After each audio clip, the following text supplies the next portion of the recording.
Mafia लोग शराब जो है वो लेके चल रहा है। की बात की है कि हम 10 लाख नौकरी देंगे, तो माननीय मुख्यमंत्री जी ने कहा था कि ये पैसा अपने बाप के घर से लाएगा। तो मैं तो कहूंगा कि आगे आगे तेजस्वी चल रहे हैं, पीछे पीछे सरकार चल रही है। आखिर चला शुरू तो कर दिया तेजस्वी यादव ने, बहाली की प्रक्रिया तो शुरू कर दिया, मजबूर कर दिया बिहार के मुख्यमंत्री जी को कि आपको बहाली बिना किए हुए सरकार में नहीं रह सकते। मुन्ना जी आप जो कर रहे हैं ताली बजाने वाले भी लोग नहीं आपके अब नहीं है तो कि आप है ना, बोलिए। इसलिए आप उस पर जरा ध्यान दें। छोटा सा एगो कहावत है कि डिग्रियां लेकर घूम रहे हैं, नौकरी का पता नहीं। डिग्रियां लेकर घूम रहे हैं, नौकरी का पता नहीं। सपनों के शहर में हकीकत का पता नहीं। श्री राजीव कुमार मुन्ना यादव अपना पक्ष रखें।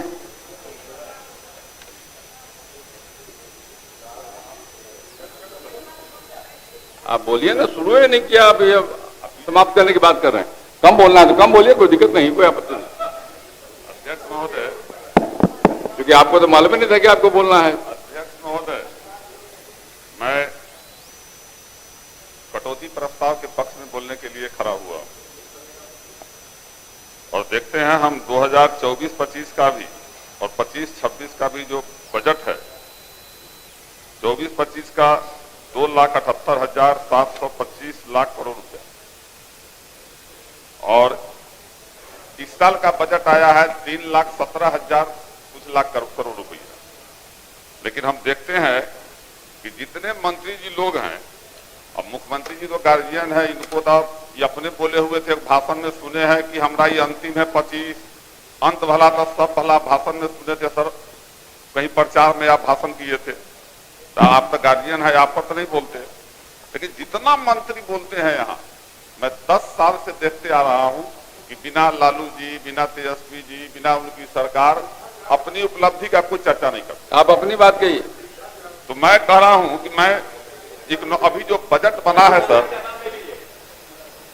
अपनी बात कहिए। बजट जो बना इकोनॉमिक्स टाइम्स में मैं देखा, इस पूरे बजट में बिहार सरकार अपने संसाधन से मात्र 23% ही पैसा उसमें कर पाई है। बाद बाकी जो है वो केंद्र से हो, राज्यांश आया हो, चाहे जो भी हो। और फिर थपथपाती है कि हम इतना लाख करोड़ का बजट पेश कर दिए। शिक्षा विभाग पर चर्चा हो रही थी, तो कहां से बाकी पैसा आता है कुछ बता दीजिएगा क्या? अब वो पैसा तो वो मुख्यमंत्री जी बताएंगे, हम कैसे बता देंगे? आगे जारी रखिए, जारी रखिए। शिक्षा विभाग पर चर्चा हो रही है, तो हम तो कहेंगे कि जब हमारे नेता आदरणीय तेजस्वी जी जब शिक्षकों की बहाली, जब नौकरी की बात की है कि हम 10 लाख नौकरी देंगे, तो माननीय मुख्यमंत्री जी ने कहा था कि ये पैसा अपने बाप के घर से लाएगा। मुख्यमंत्री जी ने बोला था। और जब वही तेजस्वी जी जब इनके साथ आए हैं और जब शिक्षकों की बहाली शुरू हुई है, तो आज फिर देख रहे हैं कि कल परसों ऐसे भी शिक्षा का नियुक्ति पत्र बट रहा है। तो मैं तो कहूंगा कि आगे आगे तेजस्वी चल रहे हैं, पीछे पीछे सरकार चल रही है। आखिर चला शुरू तो कर दिया तेजस्वी यादव ने, बहाली की प्रक्रिया तो शुरू कर दिया, मजबूर कर दिया बिहार के मुख्यमंत्री जी को कि आपको बहाली बिना किए हुए सरकार में नहीं रह सकते, और इन्होंने प्रक्रिया शुरू कर दिया है। मुन्ना जी अध्यक्ष आप जो कर रहे हैं ताली बजाने वाले भी लोग नहीं आपके। अब नहीं है तो कि आप है ना, बोलिए। अध्यक्ष महोदय, अभी जो बीपीएससी से जो नियोजित शिक्षक जो बीपीएससी से पास आउट हुए हैं, जो 10 साल 15 साल तक स्कूलों में जो है अपना योगदान दिए, आज दूसरे स्कूल में भेज दिया गया है। उनको वरीयता का लाभ, जो 15 साल पहले काम कर रहे हैं स्कूल में, उनको वरीयता का लाभ नहीं दिया जा रहा है। मेरा आग्रह होगा शिक्षा मंत्री जी से, क्योंकि विद्वान आदमी है, प्रशासनिक पदाधिकारी रहे हैं, और मैं एक खुशी और है कि महादलित समाज से आते हैं, और हमारा समाज जिस समाज से आप आते हैं, हम आते हैं, वो समाज आज भी शिक्षा के मामले में बहुत पिछड़ा हुआ है। और पूरे बिहार के जनता को आपसे उम्मीद है, पूरे बिहार के पिछड़ा आदि, पिछड़ा दलित, महादलित समुदाय जो है, उससे आपको उम्मीद है, आपसे उम्मीद है उसको, इसलिए आप उस पर जरा ध्यान दें। दूसरा है बायोमेट्रिक सिस्टम से देखते हैं कि हाजिरी बनता है टीचर लोगों का। आज पूरे बिहार में जाकर पता लगा लीजिए, जिस विद्यालय में 1500 उपस्थिति बच्चों का दर्ज किया जाता है, वहां 500 बच्चा भी नहीं रहता है। तो मैं तो कहूंगा, अभी अपर मुख्य सचिव भी बैठे हुए हैं, मंत्री से मेरा आग्रह होगा कि जब टीचर का बायोमेट्रिक अटेंडेंस बनता है, तो बच्चों का भी बायोमेट्रिक अटेंडेंस बनना चाहिए, ताकि पता चलेगा कि स्कूल में बच्चा कितना है। नहीं तो लूट मचाए हुए है सब स्कूल में, जितना स्कूल है उसमें। एक चीज और है, आपने जो है ये प्रबंध समिति का गठन किया, बहुत साथी ने कहा है, सारे पक्ष विपक्ष के लोगों ने कहा है कि जो अधिकार प्रबंध समिति को दिए थे आप लोगों ने उसको खत्म कर दिया है और ऐसी लूट मची हुई है। मैं तो कहता हूं मंत्री जी, 2 साल में जो पैसा आपने दिया है शिक्षा विभाग को, नहीं कहीं कुछ, आप तेजी से केवल चालान जो है उसका जांच करवा लीजिए कि चालान सही में हेडमास्टर का सिग्नेचर का है कि जाली सिग्नेचर है, उसमें पता चल जाएगा।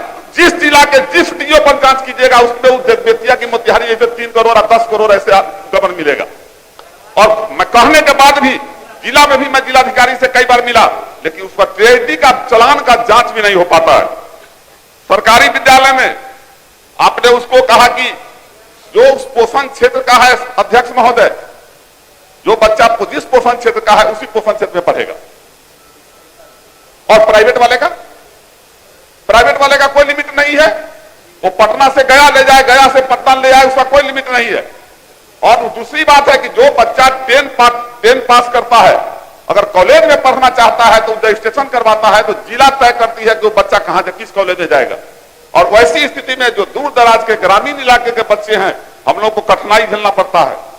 दूर दराज के जो ग्रामीण इलाके के बच्चे हैं शहर में रह नहीं पाते और वो पढ़ाई इंटर में जाने के लिए पढ़ाई छोड़ देते हैं, कॉलेज का पढ़ाई छोड़ देते हैं।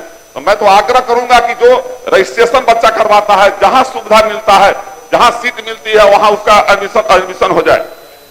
अभी जो एगो देखे हैं कि स्मार्ट क्लास बड़ा शब्द हाई स्कूल में हम लोग बड़ा फीता उता काटे थे, स्मार्ट क्लास बना, एक भी स्मार्ट क्लास सुचारू रूप से नहीं चल रहा है। उसको चलाने वाला टेक्नीशियन नहीं, जो उसमें टीचर है उसको पता नहीं है कि स्मार्ट क्लास हम कैसे चलाएंगे। अब इसके लिए झुठोरा पीटना, बहुत ऐसा विद्यालय है जहां उच्च विद्यालय से 10+2 हो गया, अभी तक तो उच्च विद्यालय का बिल्डिंग नहीं बना है, 10+2 के बच्चे कहां एडमिशन लेंगे। और इतना विषमता है सर। एक भी देखें अभी बजट में तो सब चीज है कि सरकार 20 साल में सर हर साल 10 लाख नौजवान, 10 लाख से अधिक नौजवान हमारा पलायन करता है बिहार से। देश में सबसे ज्यादा पलायन करने वाले की संख्या अगर है तो बिहार से है, सबसे ज्यादा बेरोजगार है तो बिहार से है, और सबसे ज्यादा नौजवान भी बिहार से है। और ऐसी स्थिति में सरकार कहती है कि हम विकास कर रहे हैं। तो मेरा एक छोटा सा एगो कहावत है कि डिग्रियां लेकर घूम रहे हैं, नौकरी का पता नहीं, डिग्रियां लेकर घूम रहे हैं, नौकरी का पता नहीं, सपनों के शहर में हकीकत का पता नहीं। वो कहते हैं आत्मनिर्भर बनो, पर रोजगार कहां है इसका कोई पता नहीं। यही स्थिति है, कहां है रोजगार। मुख्यमंत्री जी फिर कहा है कि इतना लाख रोजगार देंगे, और दूसरी तरफ जो है रोजगार छीना जा रहा है। अभी जो अभी ग्रामीण कार्य विभाग के नहीं है, ग्लोबल टेंडर करा दिया, एक ग्रामीण कार्य विभाग आज है उसका भी। और उसमें क्या हुआ है सर कि आप 1 लाख 2 लाख क्या होता है कि हाँ क्लास 1 क्लास 2 का रजिस्ट्रेशन कर दिए, और अभी ग्लोबल टेंडर करा करके केवल पूंजीपतियों जो बड़े बड़े लोग हैं उसके हाथ में टेंडर दिया गया है। 20,000 से ऊपर आदमी जो है अभी बेरोजगार हो रहा है। एक तो रोजगार वो भी है, पढ़ लीजिए। अब वैसे वैसे रोजगार छीना जा रहा है। बिहार की सरकार कहती है सबका साथ सबका विकास, जनता है बेहाल, अब पदाधिकारी है मालामाल।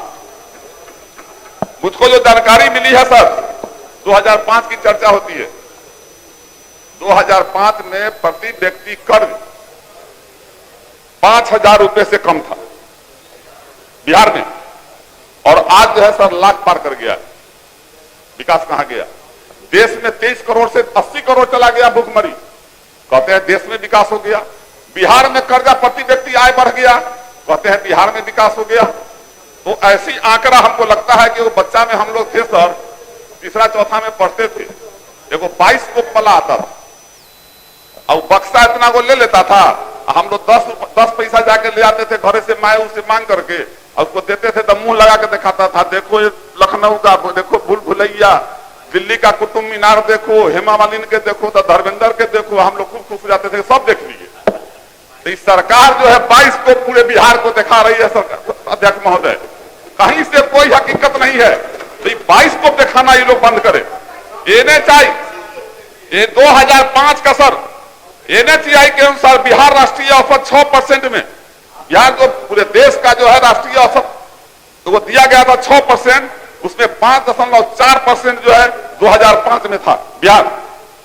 इतने पथ निर्माण होने, इतना विकास हुआ, देश में भी पैसा आया, टैक्स बढ़ा, आम आदमी से ही पैसा लिया गया, पूंजी बढ़ा, देश आत्मनिर्भर होते गया। और वैसी परिस्थिति में यह घट करके आज के डेट में 3.8% हो गया है। इसे लगता है कि बिहार राष्ट्रीय औसत में भी, सड़क निर्माण में भी पीछे। अध्यक्ष महोदय, स्ट्रीट लाइट का वो पंचायती राज के मंत्री नहीं है अभी, स्ट्रीट लाइट का एक मामला आया है, वो कौन कंपनी है, उसको लोग यहीं से फिक्स करके भेज देता है, अब पैसा भेजता है कहां, मुखिया जी के हाथ में, मुखिया जी के खाता में, और जिला से दबाव बना करके स्ट्रीट लाइट का पैसा जो है मुखिया जी से चेक जो है एजेंसी को दिया जाता है। और 1 महीना से ज्यादा वो लाइट नहीं चलता है। जब हम लोग कंप्लेन करते हैं जिलाधिकारी को, तब जाकर लाइट बदलता है। और जो लाइट 5,000 6,000 में मार्केट में मिलता है, वो 30,000 से ऊपर का बिल बनाता है। लूट मचा दिए हुए पूरे बिहार में प्राइवेट एजेंसिया को। लेकिन क्या हाल है शराबबंदी का, हर जगह शराब उपलब्ध है, वो माफिया लोग शराब जो है लेकर चल रहा है।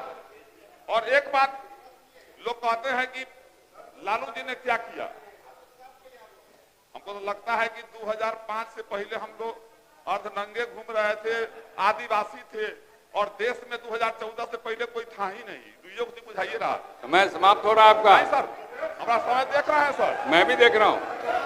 लालू जी